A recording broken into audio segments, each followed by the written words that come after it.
Hello बच्चों, welcome to our YouTube channel Topper Cops. And यहाँ पे मैं आपके लिए एक छोटा सा सेशन लेके आई हूँ जिसमें होगा आपका 8th क्लास का साइंस का कंटेंट हम आपको एक्सप्लेन करेंगे। तो थोड़ा ध्यान से देखें और उसको समझें, और वीडियो पसंद आए तो उसे लाइक शेयर एंड कमेंट ज़रूर करें। तो हम स्टार्ट करते हैं क्लास 8। अभी मैंने एक पहले वाले लेक्चर में आपका क्लास 9th का सिलेबस डिस्कस किया था कि 9th में हमारा क्या होता है, एंड अब मैं डिस्कस करने वाली हूँ आपसे क्लास 8 के कुछ चैप्टर्स जो हैं, मेनली कि हमारा क्या क्या चैप्टर्स हैं और उनको हमें कैसे पढ़ना है। ठीक है, पूरे ओवरऑल हम चैप्टर्स देखेंगे। यहाँ पे आपको दिख रहा होगा स्क्रीन पर कि यहाँ पे कंटेंट आपको शो हो रहा होगा, जो कि क्लास 8 का साइंस के सारे कंटेंट्स जो चैप्टर्स हैं वो आपको यहाँ पे शो हो रहे होंगे। टोटल जो चैप्टर्स हैं वो हमारे हैं 13। अब बच्चे कंफ्यूज हो जाते हैं क्योंकि कुछ बच्चों के पास प्राइवेट बुक्स होती हैं, एनसीईआरटी बुक्स नहीं होती है, लेकिन हम जो करा रहे हैं वो आपको एनसीईआरटी बुक से करा रहे हैं। तो बिल्कुल भी माइंड में कंफ्यूजन नहीं रखनी है कि ये तो एनसीईआरटी है मैम, इसमें चैप्टर है बट हमारी बुक में नहीं है, ऐसा नहीं है। थोड़ा सा जो आपका होता है टॉपिक जो है, मतलब चैप्टर का नेम जो है वो लिटिल बिट डिफरेंस देखने को मिलेगा, बट कंटेंट सारा यही होगा, चैप्टर्स यही होते हैं सारे। आप अपनी बुक में देखोगे तो उसमें जो फर्स्ट चैप्टर मिलेगा वो आपको यही मिलने वाला है, crop production and management. Okay, total chapters कितने बताए मैंने? 13 बताए। फर्स्ट चैप्टर है इसमें क्रॉप प्रोडक्शन एंड मैनेजमेंट। अब क्रॉप प्रोडक्शन में क्या पढ़ना है कि किस तरह से हम क्रॉप ग्रो करते हैं, फिर वहाँ से सीड आता है और वो कहीं ना कहीं हमारे तक कैसे पहुँचता है और हम उसको कैसे मैनेज कर सकते हैं कि अगर किसी वजह से क्रॉप ना मतलब ग्रो किए जाए, ठीक है, तो हमें मैनेजमेंट भी हर चीज़ का ज़रूर होना चाहिए, किसी न किसी चीज़ का, क्योंकि लाइफ में कभी भी कोई भी क्राइसिस आ सकता है।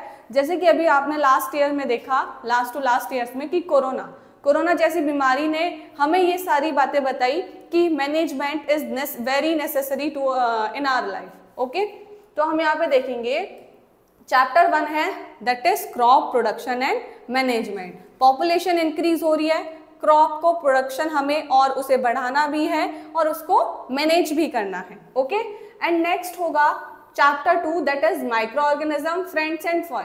कि कुछ अब यहाँ पे बहुत सारे आपने देखा होगा फ्रेंड्स एंड फॉय लिखा हुआ, दैट मीन्स फ्रेंड्स जो आपके फ्रेंड्स होते हैं, एंड फॉय दैट मीन्स दुश्मन जो हैं। ठीक है, तो माइक्रो ऑर्गेनिज्म कुछ हमारे फ्रेंड्स होते हैं और कुछ हमारे लिए हार्मफुल भी होते हैं, इसलिए हम उसे बोल रहे हैं कि friends and Foy.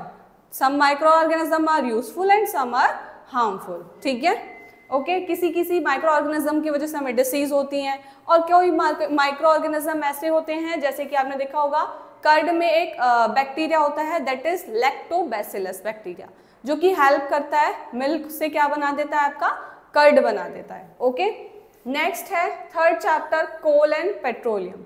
Coal and petroleum के बारे में हमें पढ़ना है कि इनका यूज क्या है और कैसे हमारे तक ये आ रहा है। ठीक है, पेट्रोल जो होता है, जो हम गाड़ियों में यूज कर रहे हैं, वो कैसे बन रहा है। ओके, नेक्स्ट है कंबशन एंड फ्लेम।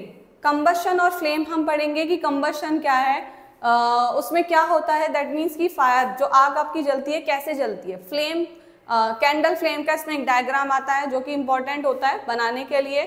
ठीक है, उसमें हम देखते हैं कि लाइट जो है, मतलब जो फ्लेम बर्न हो रही है, वो 3 उसमें लाइट शो होती हैं, ब्लू, रेड एंड येलो, इस तरह से। ठीक है, तो कंबशन के लिए क्या जरूरी है, एयर का होना और ऑक्सीजन का होना। अगर ये दोनों चीज एग्जिस्ट हैं तभी आपका कोई भी सब्सटेंस कंबस्ट हो पाएगा। ओके, नेक्स्ट है chapter 5, that is conservation of plants and animals. कि प्लांट्स और एनिमल्स को हाउ टू कंजर्व, हम कैसे कंजर्व कर सकते हैं, कैसे बचा सकते हैं। डे बाय डे इन पर हार्मफुल अटैक होते हैं, न्यूज़ में आप बहुत अच्छे से पढ़ते होगे, देखते होगे कि कैसे हम एनिमल्स को बहुत हार्म पहुंचा रहे हैं, तो उन्हें हमें कंजर्व भी करना ज़रूरी है। ठीक है, एंड प्लांट्स हम अपने यूज़ के लिए प्लांट्स को कट कर रहे हैं, बट वी डोंट नो कि हमें ये नहीं पता है क्या कि जो हमें ऑक्सीजन मिल रही है वो हमें प्लांट से मिल रही है, तो ये ज़रूरी है कि उन्हें हमें कंजर्व रखना है। ठीक है, तो जो साइंस के जो चैप्टर्स, मेरा मानना ये है कि जो साइंस के चैप्टर होते हैं वो हमारी डेली लाइफ से ही रिलेटेड होते हैं, हमें उसके बारे में सिखाते हैं। तो मेरा तो बहुत ज़्यादा इंटरेस्ट होता है इसी वजह से साइंस में। मेन रीज़न जो साइंस का मेरा है कि मुझे साइंस क्यों पसंद है, मेरा मेन रीज़न यही है साइंस का पसंद होने का, क्योंकि हम जो है अपनी जो हमारी आसपास की जो लाइफ है उससे अवेयर हो पाते हैं। अगर साइंस सब्जेक्ट नहीं होता तो हमें कुछ भी नहीं पता चलता, सीरियसली। हाँ, बट हमें पता था, जैसे कि हमारे जो कुछ एंसेस्टर्स हैं, हमारे दादा दादी हैं, उनके भी और अगर हम पुरानी बात करें तो उन्होंने हमें ये सारी चीज़ें बताई, बट उनके पास मतलब कोई ट्रिकी रीज़न नहीं होता था, ठीक है। तो इस वजह से वो हमें बुक में एक पर्टिकुलरली उस चीज़ का रीज़न मिल जाता है कि ऐसा क्यों हो रहा है। उनके जो मतलब उन्होंने वो बताते थे, वो लोग वो बताते तो सही थे, लेकिन हमें उनका रीज़न, हम उसे मतलब ट्रुथ नहीं समझ पाते थे कि हाँ ये सच है, ये तो पुराना मतलब बड़े लोगों की बात है, उसे हम इग्नोर कर देते हैं। लेकिन हमारे पास जब कोई भी चीज़ का प्रूफ आ जाए, सामने आ जाए, तो हम उसमें बहुत जल्दी बिलीव कर लेते हैं, ठीक है। तो वही है ये साइंस, ठीक है ना। एंड नेक्स्ट है आपका फिर chapter 6 reproduction, reproduction in animals. Reproduction in animals, कि एनिमल्स में रिप्रोडक्शन कैसे होता है, कैसे वो अपने यंग बेबीज को इस तरह से बॉर्न होते हैं, ये सारी चीज़ें हमें पढ़नी है, ठीक है। नेक्स्ट है reaching the age of adolescence. अब 8th क्लास में जो बच्चा होगा वो एक एडोलसेंस वाली एज में काउंट होता है।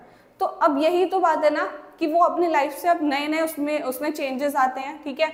तो वो सारी चीज़ें वो यहाँ पे पढ़ेगा, उसके माइंड में कुछ चीज़ें समझ में आएंगी। बहुत सारे बच्चे से हंसी में ले जाते हैं, लेकिन है तो आपके लिए ही, बेनिफिट तो आपका ही है, ठीक है। तो ये सारी चीज़ें हम यहाँ पे देखने वाले हैं। चैप्टर 8 है फोर्स एंड प्रेशर। फोर्स क्या है, कोई भी बॉडी जो है उस पर अगर क्या करा जा रहा है, एक्सटर्नल फोर्स अप्लाई किया जा रहा है, वो बॉडी मूव कर रही है अपनी जगह से, अपनी ओरिजिनल पोजीशन से मूव कर रही है, दैट इज फोर्स, ठीक है।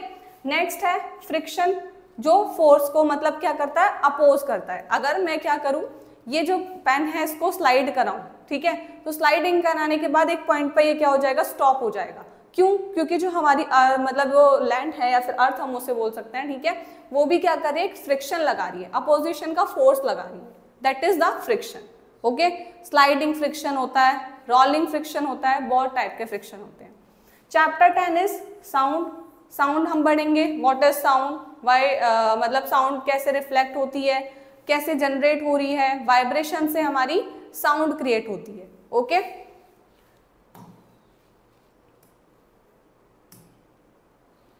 नेक्स्ट चैप्टर होगा फिर आपका chapter 11, that is chemical effects of electric current, कि हमारे घर में इलेक्ट्रिसिटी यूज होती है, तो इलेक्ट्रिसिटी यूज हो रही है तो हमें उसका पता भी तो होना चाहिए कि किस तरह से इलेक्ट्रिसिटी आ रही है हमारे घर में।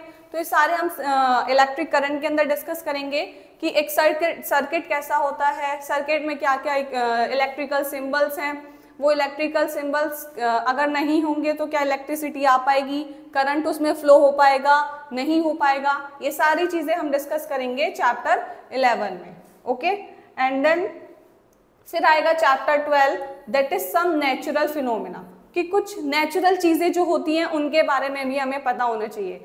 कुछ तो मैन मेड हो रही हैं, बहुत सारी चीज़ें मैन मेड हो रही हैं, कि हम इलेक्ट्रिसिटी जो पता कर पा रहे हैं वो मैन की वजह से कर पा रहे हैं, लेकिन कुछ ऐसी हैं जो नेचुरल होती हैं, अपने आप ही आकर होती है, जैसे कि अर्थक्वेक, सुनामी आना, ठीक है, that are the natural phenomena. Disasters आना, ठीक है, वो किस वजह से एकदम सडनली आ जाते हैं, अर्थक्वेक एकदम से क्यों आ जाता है, दैट इज द क्वेश्चन। तो इस तरह के जो क्वेश्चंस हैं उनको दूर करने के लिए ये चैप्टर है। And last one is G light. Light अभी आप देख रहे होगे, यहाँ पे लाइट दिख रही है, तो लाइट आ कैसे रही है, कैसे ट्रेवल हो रही है, स्ट्रेट लाइन में हो रही है, इसकी रेज आ रही हैं, रिफ्लेक्ट हो रही है, ये सारी चीजें हम डिस्कस करेंगे लाइट चैप्टर में, ओके। सो गाइस, आपको क्लियर हो गया होगा कि हमें क्या पढ़ना है और क्या नहीं पढ़ना है, ठीक है। तो अब आप अगर आप अपना स्कूल में जा रहे हो तो अब आपको सारे चैप्टर्स का ओवरव्यू हो चुका होगा कि ये चैप्टर्स क्या हैं, क्या क्या हमें इनके बारे में डिस्कस करना है, क्या चीज़ें हमें पढ़नी है, ओके। तो फिर हम अपना लेक्चर ऑफ करते हैं एंड कल से हमारी फिर क्लासेस आपकी स्टार्ट हो जाएंगी फ्रॉम चैप्टर 1 से, ओके गाइस, थैंक यू।